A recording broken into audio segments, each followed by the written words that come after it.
Welcome to Fairytale Flip. My name is Vanessa Y. Rogers, and I'm the hostess of Fabric of Folklore, and my co-host is Donnelly Fields of Scaffolding Magic. And every month we come together and we talk about fairy tales and what they symbolize, what they mean in our life today, their historical context, and we kind of pick them apart, flip them on their head, and kind of dissect them. So today we are going to be talking about the fairy tale by Hans Christian Andersen. Andersen, yeah, Wild Swan. And Donna is going to give us a summary of this story, which is actually very long. I think it's like 15 pages, how Anderson wrote it. So he's going to condense it. Yeah, and before I do that, and by the way, there is a recording of me reading an abbreviated version of the story because it is so long and it's so wonderful that I just cut a little bit out of it so that it's a little more, um, a little more of a mouth bite. But we have some really exciting news. We decided we'd talk about it now, didn't we, Vanessa? Yes, About yes. something we want to offer our listeners, and we've been working on a journal. So we've been working one of the reasons Vanessa and I really love fairy tales is because of how applicable it is and how much we can learn about our own lives and our own selves from the archetypes and the messages in fairy tales. And so what we're doing, and this is Vanessa's idea, but I am just all in because it's so exciting. We're doing a journal. So do you want to explain a little bit about what your idea is, Vanessa? Yeah, so basically, we're going to take every month, we're going to have one fairy tale in the journal.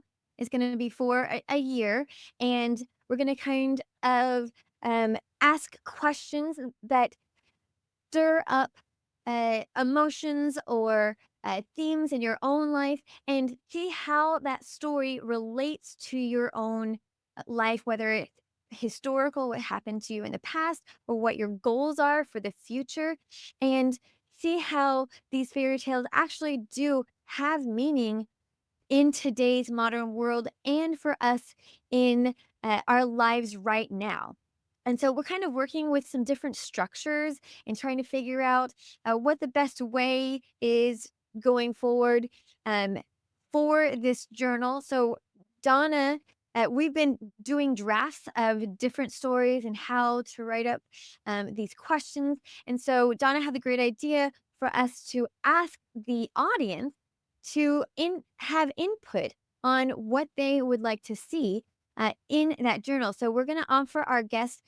We're going to have multiple links in down below. One link for to watch the video of the Wild Swans, the elongated version, and the second link will be a version of the Wild Swans draft as a journal, a, a way to ask questions for you in your own life. Is that a quick Exactly. way of So we saying just it? want to, that's wonderful. It's really, we're going by chapters. So each fairy tale, we're picking 12 fairy tales, I believe. And one of them is the Wild Swans, Yes. which I'm really excited about. And so it would be for 4 weeks. And I'm giving you a summary of the fairy tale and then pulling out different motifs or different archetypes and then showing different meanings, possible meanings of those motifs and archetypes. And then asking you how they might apply to your life. So for instance, we might see the princess right now who's going to be sitting on a very fragile glass stool while her brothers are sitting on solid chairs and using pens and papers, and she's looking at a picture book. And the question might be in the journal, where have you felt that your skills have not been appreciated? Where have you felt that you've been condescended to, perhaps? And so that's just an idea of 1 week. Let's pull some ideas from the fairy tale and see how it might apply in our lives and how we could use that to improve our lives, to improve our own skills, to improve our interactions with other people. So we're going to offer this to you and we'd love your feedback on it. Yes, absolutely. And we're really excited about this project, and we hope you are as well. Yeah. All right. So having said that, let's get into the Wild Swans. And I get to do the summary, which is not as long as the story itself, thankfully. So here's the story, The Wild Swans by Hans Christian Andersen. There are versions by the Grimm brothers and others, but this is the more like viable ones that we wanted to use. And there's also some fantastic modern versions also, Vanessa. I want to make sure before the end of this that I offer those. Okay. Okay. So Hans Christian Andersen wrote The Wild Swans. There's a lot of Christian indications in it because he was very religious, but I'm going to give you this sort of nonpartisan, non-religious view. It focuses on the youngest sister, who's Elisa, and she's a princess whose father unknowingly marries a wicked witch once the mother dies. The queen always dies, and the father always unknowingly marries a wicked witch. After the wedding, the wicked witch decides she doesn't like any of the children. There are 12 of them. So she curses the brothers. She turns them into swans. She tries to do away with Elisa, but it doesn't work because Elisa is so good and so pure that she escapes most of the curse that the stepmother puts on her. The brothers fly away. As time passes, Elisa works hard. She finds she finds her brothers almost coincidentally. There's a good witch who explains to her how she can change the curse. She can overcome the curse of her brothers, turn them back into princes. But it means that um, she has to sacrifice not even her personality, but her hands, her physical body. Mm. She does this. She's misunderstood by a lot of people along the way. She finally turns her brothers back into humans, and she is almost burned at the stake in doing it. But in the end, it all is resolved, and they all live happily ever after. There's a lot in between the beginning and the end, though. Yes, 15 pages worth. Yeah, but absolutely wonderful. Absolutely wonderful. All 15 pages of it. So, Donna, tell me why it is that you love this story so much, because this is one of the ones that really speaks to you, right? Yeah, it really does. It always has. And I think that there's a certain fascination about, first of all, a person being turned into anything else, but especially a swan. And because a swan has this certain elegance, a certain mystique, it has a lot of symbolic meaning, which we'll go into.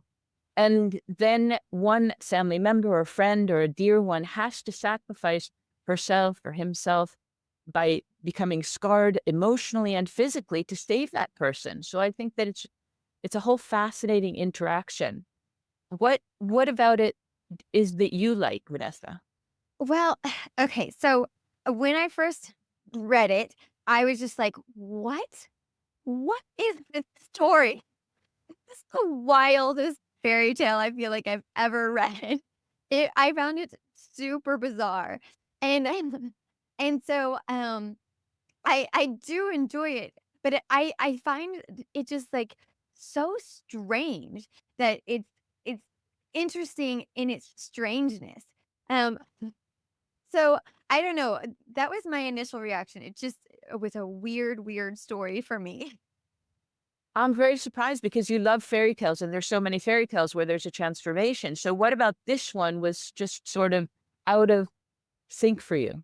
I don't know. It wasn't necessarily out of sync. It was just like so much happened. And she was, there's just so many things that happened. She having to be silent, her having to like burn her hands to make these shirts, she being swept up by a prince. And originally, I thought that they got married prior to the end.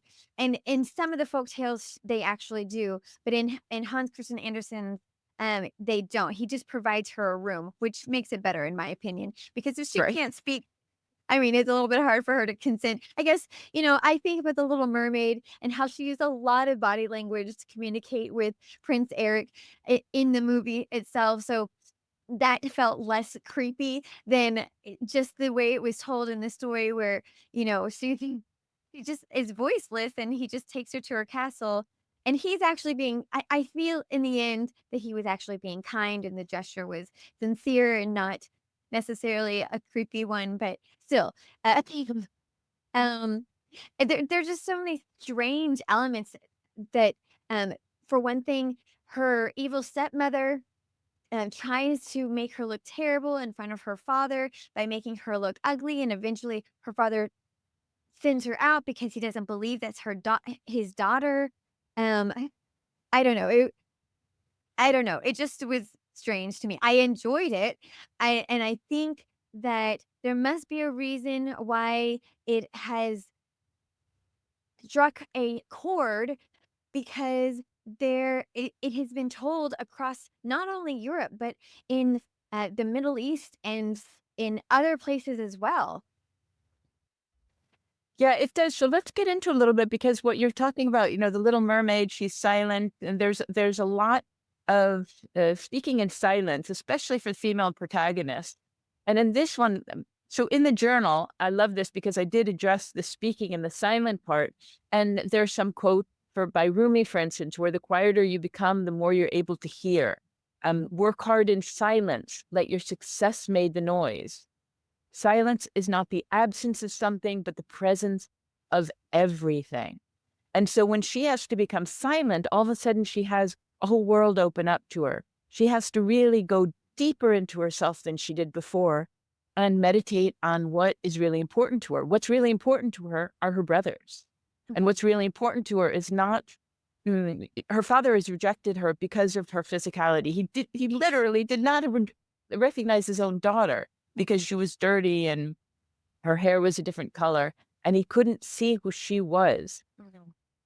So this silence to me is fascinating, and I was actually going to write a whole book on silence in fairy tales because it is prevalent and it is so loud. That kind of paradoxical idea of silence being loud.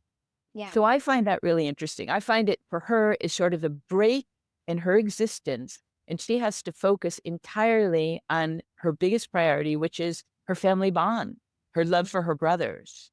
And so if we break it down, maybe it won't seem so strange because I think usually it goes the other way. I think some of the ones that you choose are just too bizarre for words. And then I find something in it that I like.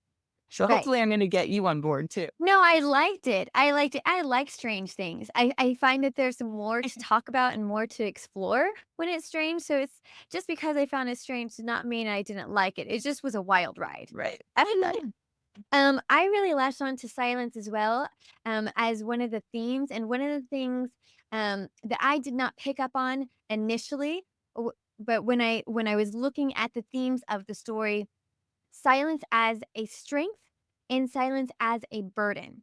The power of silent endurance. Her suffering is noble but necessary, but it's also dangerous for her. The danger of being unheard. She's wrongly accused and she can't defend herself. So I thought that that juxtaposition of silence was really fascinating. My initial reaction to her silence was kind of the idea about children being seen and not heard is often put on women as well, especially historically, right? It was not popular for women to express their opinions, to seem intellectual. And so I kind of had that mindset about. Oh, I was actually saying in my head, Eliza. I did see sometimes that they use a Z, and I don't know what it was pronounced like in Denmark. So, but in my head, so if you hear me say Eliza, I'm meaning Elisa. We'll use the same word. Use the same right. name. But then also what came to mind besides, uh, women needing to have the role of silence was particularly in today's world, when we have this political struggle that we are currently going through. I two MLK Jr. quotes came up for me. Um, our lives begin to end the day we become silent about things that matter, and in the end, we will remember not the words of our enemies, but the silence of our friends. And so this is kind of a different, concept of silence, of people not speaking out when they need to speak out specifically for other people. But in this instance, her silence is power, right? She is doing this not as an inaction, but as an action. So it's this strange. So I actually looked into silence a little bit more, and there's a lot of different ways silence can be portrayed. So, um, as I was mentioning, silence as strength. Her choice to remain silent is a protection of her brothers. It's like you were saying, meditative. It's restraint. It's active, right? There's a famous Leonardo da Vinci insight. It says, "Nothing strengthens authority so much as silence." And it really highlights the power of calculated silence in communication. Have you ever, what are your thoughts about that? It's really interesting because it sort of mirrors, that I'm very into spirituality, and it mirrors what Yogananda says. The best thing we can do if we're faced with some injustice is to be silent. If it's verbal abuse, is what I'm saying. To be silent because there's nothing you can do to argue the point. There's absolutely nothing you can do. Mm-hmm. However, what you are also talking about is when we are silent and have the ability to speak and don't to defend someone else. That's something else entirely. Right. So we need to be very careful about being able and have a way to resolve a situation with speech by breaking the silence and also knowing when to create a silence as a barrier. Mm-hmm. Very interesting juxtaposition here, right? Yeah, and you know what came up for me in this Silence as Strength? I don't know if you ever watched that show with Tina Fey and Alex Baldwin. It's 30 Rock. It was a popular comedy show for a while. Did Right. you ever watch that show? I watched it a long time ago. Yes. Okay, there was a scene, and this is one of the scenes that stuck with me for a really long time. And Alex Baldwin is in negotiation with his nanny to watch his child, and I don't remember where she's from, but she has an accent. She's Caribbean of some sort, and he's trying to negotiate with her for her salary because she's the only one who's able to settle his son, and so they sit in a boardroom, and he thinks that he's gonna have all the power, and so he like starts like offering something to her, and she's holding an orange, and she starts peeling the orange, and she says nothing, and so then he like counters himself and adds more money, and she just remains silent. And he basically ends up giving her like so much money, more money than he intended, just because she sat there in silence, and her silence was active, right? It was intentional, and it was power. And so I think it's important for us to be able to see that silence is not always negative, and it has lots of different avenues of expression. I really like that you brought that up. And one of my big pet peeves, with people is when they feel the need to speak a lot. I feel that a lot can be said in very few words, and even more Mhm. in silent. But there are some people that I think that neurologically they have to speak a lot. I have to think that because they really do not know how to stop talking. There are people that need to explain everything in detail and don't seem to be able or want to stop speaking. And then there are others. I mean, you and I are speaking a lot on this podcast because we need to. It's something very audio. But more normally, I don't say a lot, and I feel I often jump a lot of information that I need to have given because, in my mind, I don't need to say all the details. So I really appreciate silence. I think it's very powerful. I find silence hard.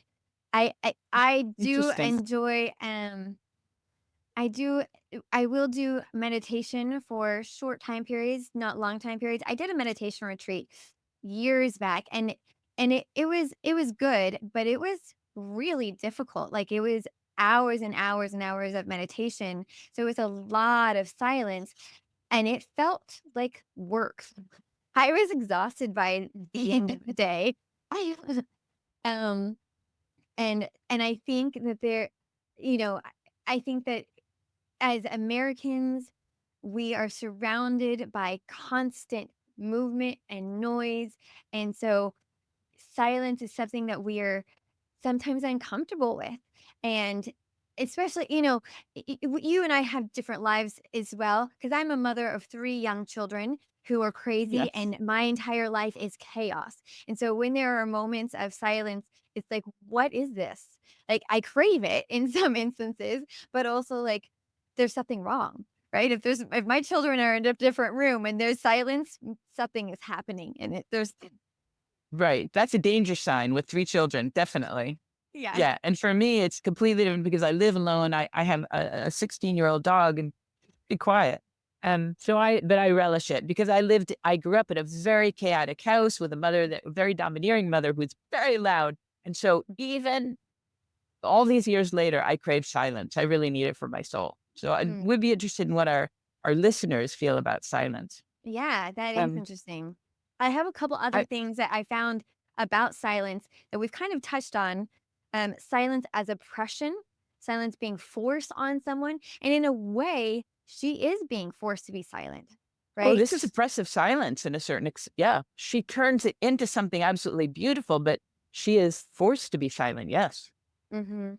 And we see this, and this is was my first thought, like, women were silenced because they're they were feared in a lot of ways. I'm not really sure where that fear came from and why it was so important for women to be silenced by society, but that was definitely a, um, a column of society, especially in European society and Christian society. But think about that, Vanessa, because we're talking about silence and the power of silence, but there also is the power of speech. And if we use words very carefully, we can show injustice. We can speak injustice, and men don't want that from women. Historically and very generally, men didn't want that from women, and so silence them. And women are not allowed to talk in many public scenes, and they were not allowed in the boardroom. They were not allowed in general. They were not allowed in influential positions to silence them. So Yeah. there's that oppressive silence. And I also think that this really had significance for the author, Hans Christian Andersen, because he himself was silenced by a lot of people. Specifically, he went to a boarding school with an incredibly abusive headmaster who discouraged him from writing, and he would write things, and the headmaster basically said it was trash. There was a few things that he wrote while he was there. I can't remember the title of it, but one is like considered a literary success that the headmaster told him was trash. And so I think that this specifically spoke to Hans Christian Andersen because he felt silenced. I love that. I think I might have read something about his childhood a long time ago, but I love that you brought it up again. And so that's really interesting because it brings up another motif from the story, which are the nettles. And the nettles is what you were talking about. She has to actually make her brother a shirt, each brother a shirt. So that's 11 shirts Hmm.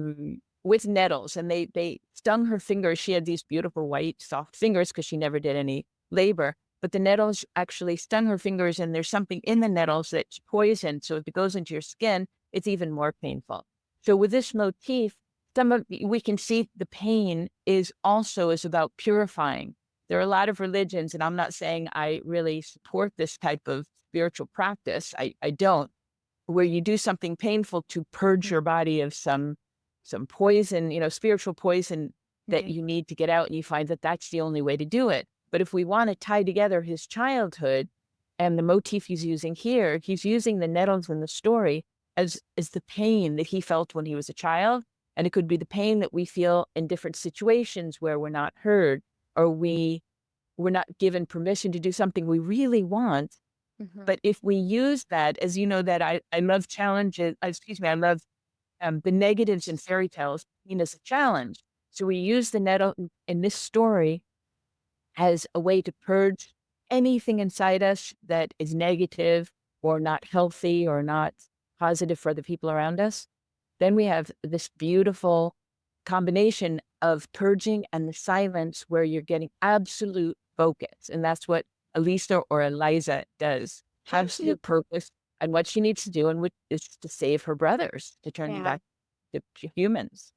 Yeah, I mean, I don't know about many other religions with the pain, but I do know about the I guess monks or sometimes I guess priests would what is it called? Flagellate? Right. What is it? Flagellation. Flagellation where they would hit Flagellation. Yeah. themselves on the back to Right. um simulate the act of Jesus being abused prior to him being hung on the cross. And I guess it was to the intention was to bring them their heart and soul closer to that of Jesus and his suffering. So and I we saw this as well when we talked about the other Anderson story, the girl who trod on a loaf, how Right. Anderson in his stories really likes to prolong his protagonist's suffering, right? And when the his so the girl in this story, Inger or Inga, did we say Inga or did we say Inger? It's she Let's has go different. in there. I think, Okay, yeah. Inga went under the swamp and she um basically became stone and she was crawled on by all manners of toads and snakes and insects, and she was unable to move, unable to close her eyes, and she was underneath the ground hearing people talk about her in horrific ways for years upon years upon years, and she's in this like state of suffering for so long. And so we see this as a theme in his stories. And maybe this is not just a theme for particularly Anderson. This is a theme that we do see in folk tales and other fairy tales as well, but Anderson seems to really draw them out. Oh, yeah, he makes it kind of painful, which is why his fairy tales are so long. I think other fairy tales are shorter, and maybe it would be as painful if they were longer, but they're not. They want to get right to the chase. Um, Right. but but you're bringing up another really important motif in his stories and in other fairy tales, which is water. The girl who trod on a loaf, she went under the water and she's looking up, and so she's seeing life from underneath, but in the water, which is also can be considered purifying. And I was looking for other fairy tales where water was really important. I think we did Dance to the 12 Dancing Princesses. Have we already done that one? You did it as your first one with a different person, but maybe you and I can come back and do that one again because that was actually one of my very favorite fairy tales as a kid. Well, that's really interesting. And okay, so and also I've done it recently because that's part of our journal. I added that one in because I love that story so much as well. There's water in that one. In this story, they have to cross an ocean. So they go from one kingdom to another. So they're crossing water. In the 12 Dancing Princesses, they cross the lake with the princes. And I was looking for other instances in fairy tales where the water is very important because a lot of time in fairy tales, it's the wood. You go into the wood and it's a paradigm shift, Mhm, mhm. and also bodies of water is. So and you'll see for the readers that download this first sort of trial chapter, there's the hut in the forest where a woodcutter goes into the forest, and then there's a lake that he has to cross, and he's rewarded by going from one end of the lake to another. He's rewarded with a lot of riches and a new kingdom. And there's the bamboo cutter and the moonchild where he also goes across water and he is blessed. He has many blessings on the other side of it. So water is a very important motif in this story and in many others. Remind me why. Okay, so remind me why they had to be on that part of um the river, or was it an ocean? Why did It they was have an to be on ocean, that I think a part? big body of water. Well, their kingdom was on one side with the evil stepmother, and they had to fly to a different kingdom. What To is be it? away from her? To be away from her, yeah, and there was only one island in the middle where they all had to land. It was a teeny tiny island, and it was only enough for the 11 swans, but then they had to make it big enough for their sister, so there were 12 of them there. But yeah, they had to be far away, Okay. and they all weren't allowed to be near their sister, so they had to take her with them.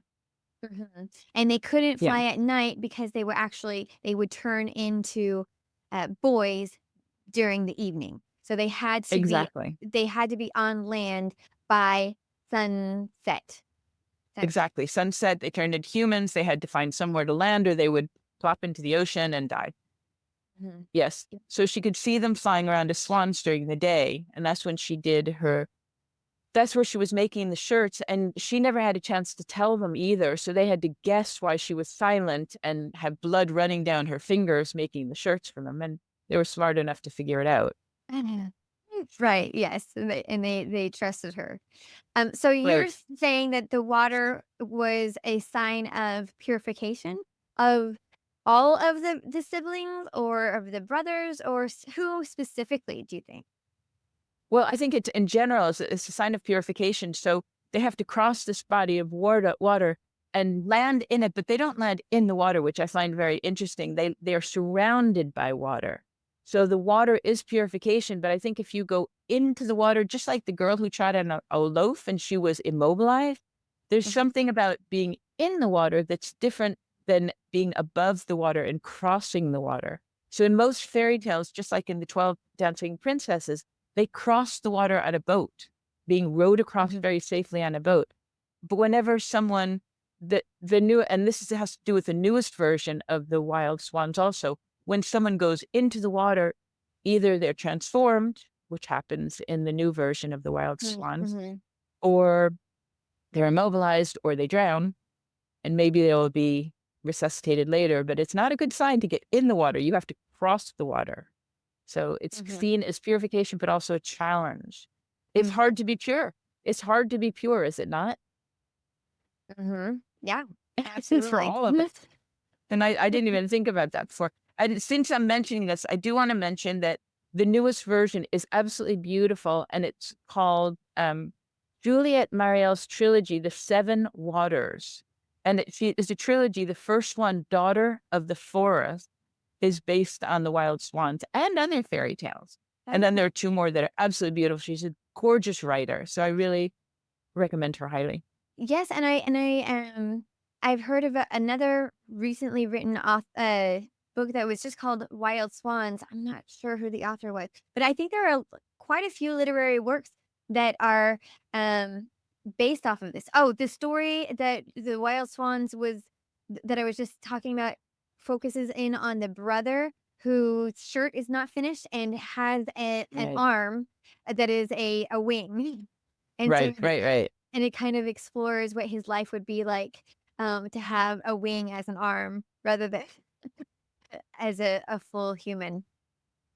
Well, I love that you brought it up because, man, we are sinking because I was going to mention him as well. The 11th brother, she didn't have time to finish that one arm and the sleeve. And so he was turned back into human with the swan's wing, as you just said. And in this version by Juliette Marielle, it's insinuated, you never meet her, but it's insinuated because he's still part swan, he has a love. And we know that swans mate for life. And so it's Mhm. very hard for him to go back into the human world because he has a wife, we could say, who's a swan. And having said that, I think it's really important to delve into the deeper meaning of swans because it's Okay. not as if they were turned into raccoons. They weren't Mhm. turned into, dinosaurs. They were turned into swines. Swans Swan. have this little. You said swines. Oh my goodness. Oh my goodness. Swans. Swans. All right. So swans, if we look into deeper meanings, they can be seen as, purity and grace. They have the insinuation of transformation, which literally happens in the story, but it's Mhm. basically going from the limitations of ego into one's spiritual power, which I love. They're often seen as a spiritual awakening, divine connection. There's the balance and harmony, Mhm. embracing inner beauty, which I find fascinating. First of all, because the father did not recognize the daughter. He didn't even recognize his inner connection to her because there was none. And because swans are beautiful, but the whole idea is to change them back into humans. Mhm. So there's a lot of different things. I think that it adds to the fascination of the story, the brothers being turned into swans, beautiful, graceful creatures. Mhm. Well, I found a few things that were interesting about swans, in the symbolism. In Russian folklore, magical swan geese act as messengers between worlds. So it links Interesting. them to wisdom and guidance. And then also in Norse mythology as well. Valkyrie warrior maidens of Odin were said to wear swan cloaks, allowing them to transform into swans and move between worlds. And so Huh. there seems to be a lot of mythology, and then also, of course, you think about, Greek mythology. There's a lot of swan, stories that have to do with doesn't, Zeus, have relations with someone, with the swan and then gives and she gives birth to someone? There's some Greek mythologies around swans. Do you Yeah, think? I'm gonna have to look at Zeus turning. And I'm looking this up really quickly because we're supposed to know these things. But we have been I know, mythology in a and I while. thought right before we came on, man, what was that story? But also, since you're bringing up, inner beauty, Hans Christian Andersen is also famous for writing The Ugly Duckling, and once again, Oh, beautiful. once again, this I think also really resonated with him because one of the reasons he was made fun of by his classmates was because he was gangly, he had a large nose, he had large ears, and he was just made fun of a lot for not being attractive. And so, that was, I think, a story that really resonated with him because he felt ugly as a child and Yeah. and, grew up to be a famous, revered author, and so he kind of had his own transformation into his own, swan. Right. And okay, so and just to satisfy your retelling of the Greek myths, yes, Zeus did turn into a swan because he was trying to hide his affair with Leda, a Spartan queen, from his wife Hera. Yes. He really made her work for fidelity, which he never gave her. He never gave her, but that's when he turned into a swan. Yeah. And then he has relations with who? Leda or Leda, who And is then A who Spartan does she queen. give she gives birth to someone. Oh my goodness. Sorry, just give me another minute. She gives birth to someone who is the god. Leda and the Swan through Artie transfer. And right, so this is okay. Let me just see. See if I can find it. She ultimately fell pregnant and gave birth to two eggs, and they're twins. And just tell me the names of them. Oh, Remus and his Romulus. Is it no, right? no, no, no, no. That's no, no, no. Sorry. That's another Okay. story we have to talk about. Okay. So Pollux and his twin sister Helen of Troy. Okay. Helen of Troy. Okay. So That's that's a fair. really good reason for not to commit adultery because we know what happened with Helen of Troy. Eh, too beautiful for words. Yeah, yeah. Okay, can we go back a little bit to the water?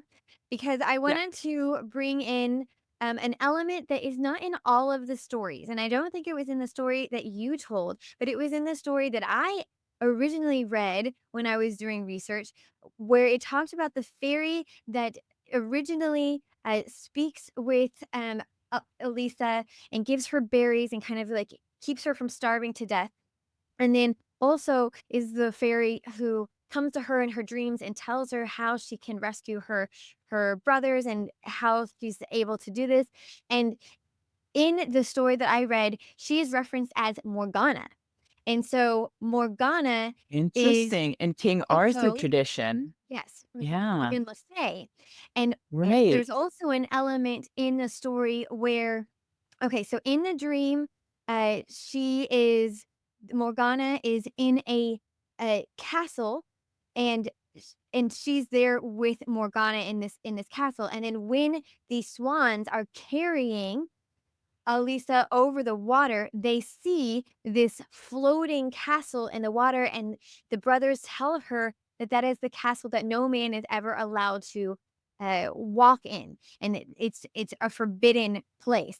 And that's also interesting because it also ties in with Morgan Le Fay because there's a Strait of Messina between Italy and Sicily that is referred to as Morgana, which is how Italians say Morgan Le Fay, and it is the strip that causes this mirage. And it was associated with sailors dying because they would see all these mirages, and so they associated it with sirens.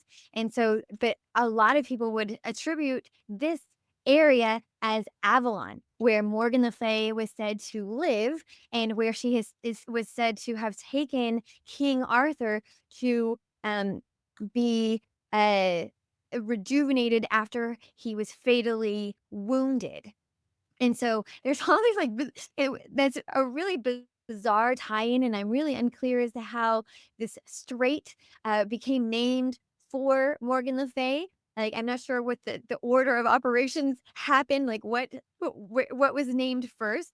And so, but that tie-in with the floating fairies is what people are said to see in this Italian mirage.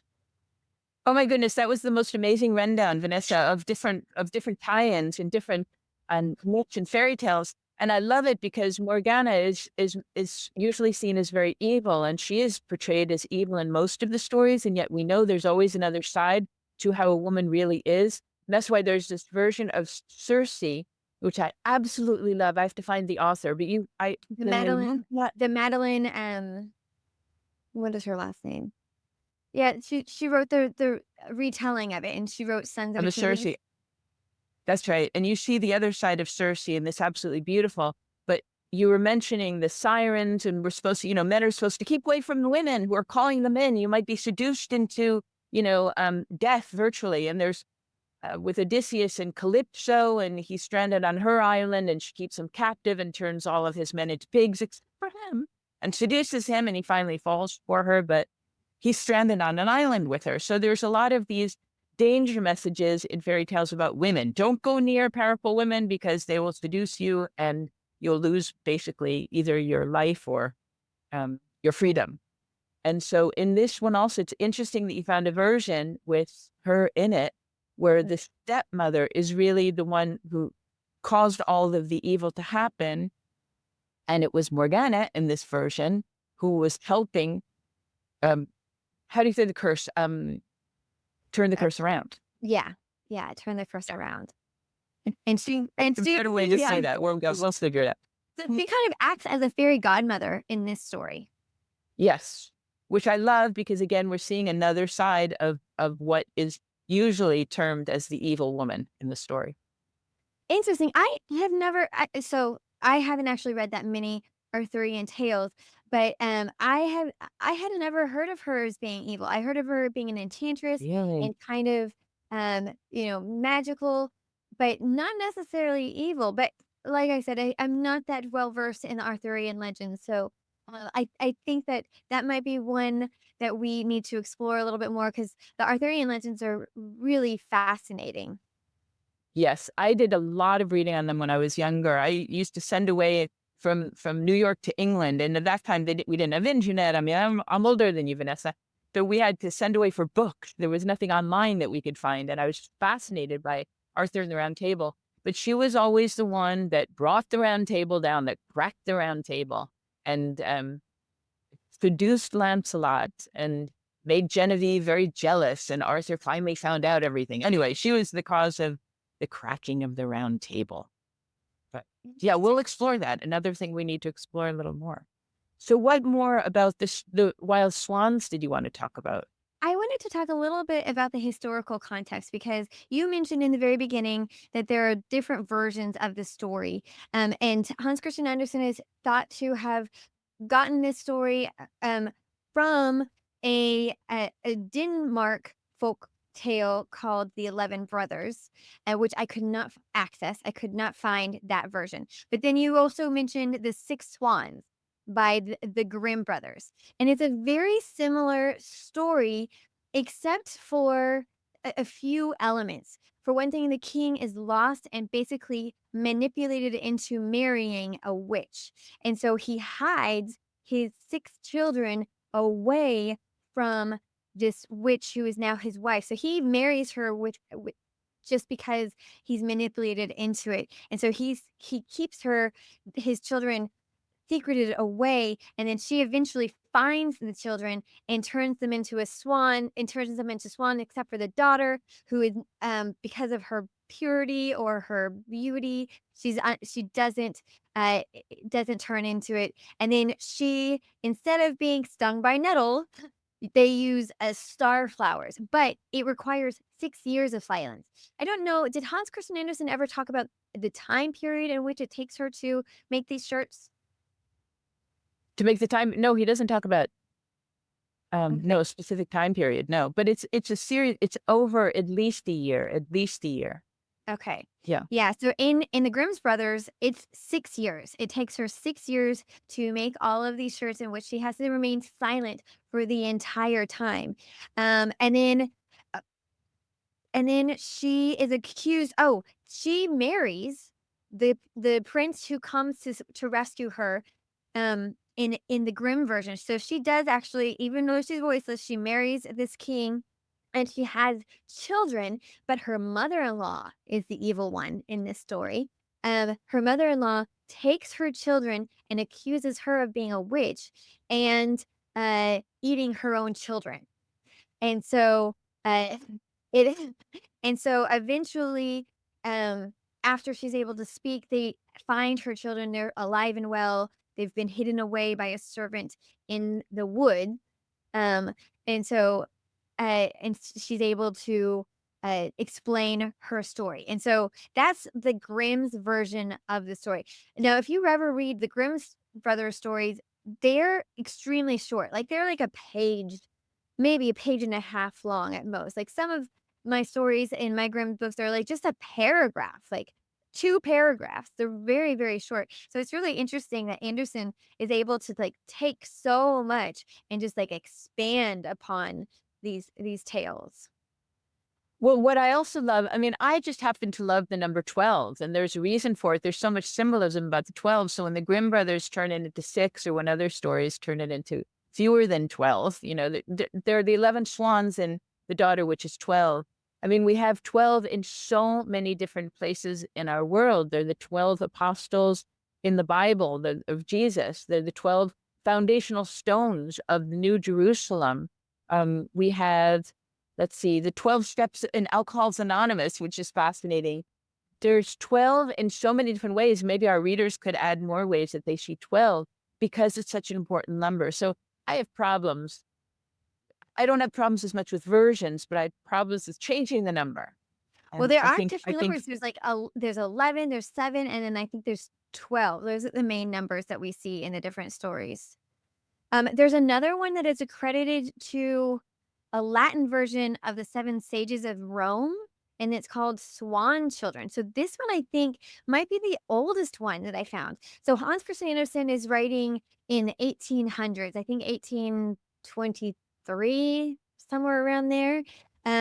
This Latin version that I found is from 1190. And I just have to wonder if this story isn't even older than this because it was so prevalent in so many different places. We talked about the blacksmith and the devil being the oldest fairy tale that we know of, but I could not find an actual date for how old this story goes back, but this one seems to be the oldest, and it's very similar, except for the king meets a swan maiden, kind of like Zeus did in the story that we heard, and then, the swan maiden, they fall in love, and she gives birth to septuplets with golden wow. chains, um, and then, but the golden chains are what keep them as humans, and if you remove their chains,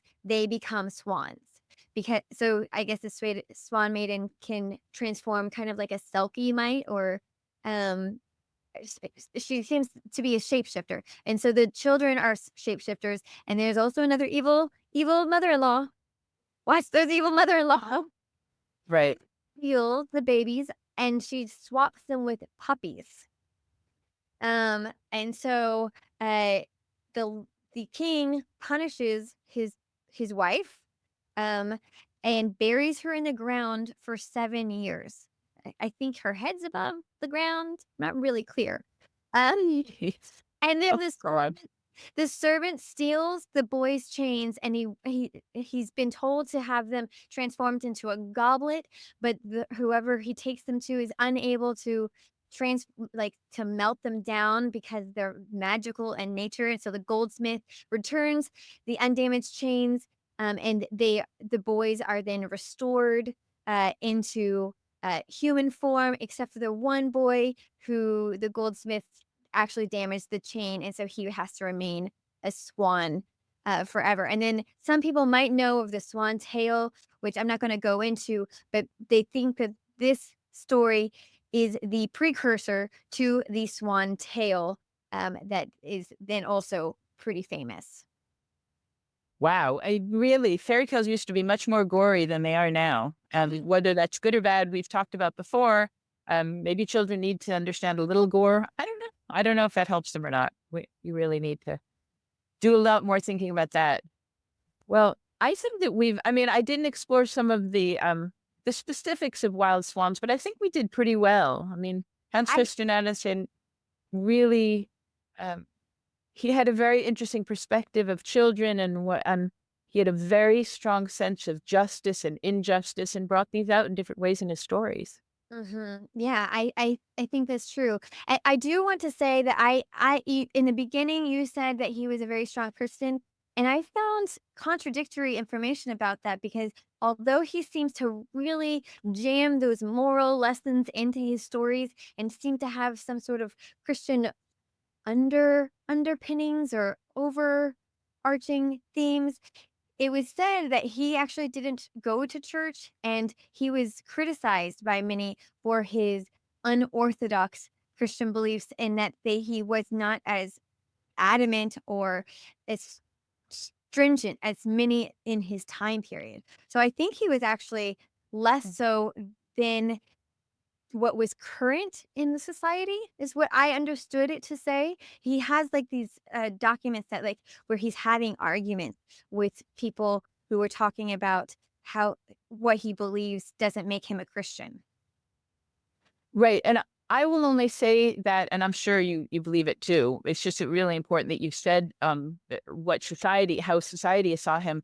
But I believe that it doesn't take going to church or to synagogue or to any sort of temple to be religious and have very Hmm, strong beliefs. And it seems like he really did have very clear principles and morals and added them into the absolutely. story and Yeah. used Christian vocabulary and may have felt that he was deeply Christian. I think he was deeply spiritual and Mhm, going to a church was not necessary for him. And I mhm. have, overwhelming respect for that. So, Yeah. Excellent point. Yeah, for sure. yeah, it's just it's triggering for me. I mean, I brought up Jewish. I love spirituality from all different religions and Mhm, thinkings and mysticism, but Christian vocabulary still is a bit triggering for me. Um, mhm, although I do have respect for someone who has very strong morals and finds it necessary to use whatever vocabulary we've grown up to and means something to us. So mhm. having said that, go whatever you need to do. Yeah, yeah. Yeah. So, I think that this has been a fantastic conversation, and we'll have to talk about what story we're going to do next. But we would love to hear from our listeners about what their thoughts were when reading this Wild Swans. Did it really speak to you, or did you think that it was the wildest ride of your life, like I did? Did you, enjoy it, or did you find it too weird for words? Did you catch the symbolism, or did the symbolism speak to you? I would love to hear, what our audience thinks and what stories they want us to delve into next. Because now, with us doing this journal, I kind of, uh, like thinking about it, because we're trying to put it in a way that is applicable for people today, not just historically. Exactly. Yeah. We want to share our love of how these fairy tales have added and enhanced our lives and how they can add and enhance your lives too. So this has been a wonderful discussion, Vanessa. I've really, really loved it as usual, and I can't wait to get some feedback from our listeners. We always do, and we'll let you know. We're going to put a link in the show notes as to where you can get this first chapter from Mhm. our journal, and let us know what you think. All right. All Thanks so right, much. so Vanessa, yes, your closing words as usual. Go for it, Vanessa. Oh, closing words. Oh, that's right. Um, what do I say? Say it's been 2 months since we did this. Uh, keep the fairy tales alive. There you go. There you go. Beautiful. Thanks, everyone. See you soon. Bye bye.